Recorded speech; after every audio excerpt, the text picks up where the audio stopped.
Hi everybody, my name is Cheryl Bravitt, and I am a Catholic wife and mother of 4 kids, and I was asked to share a few thoughts with you. This is an unprecedented time in our world of isolating and social distancing, but I'd like to remind you that we don't have to be distant from God. When we can't go to Mass and receive physical communion, we can have a spiritual communion. Because of COVID-19, Catholics all over the world are having to, during Lent, take a fast from the Eucharist.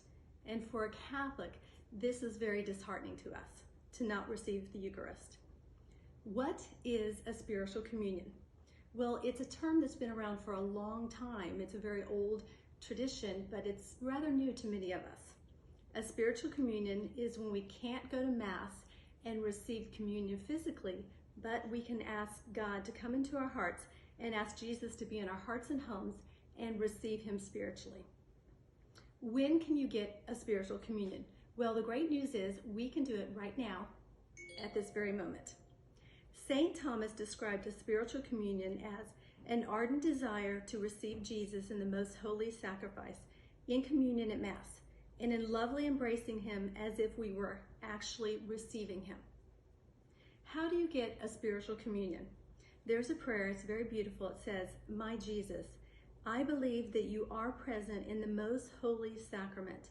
I love you above all things, and I desire to receive you into my soul. Since I cannot at this moment receive you sacramentally, come at least spiritually into my heart.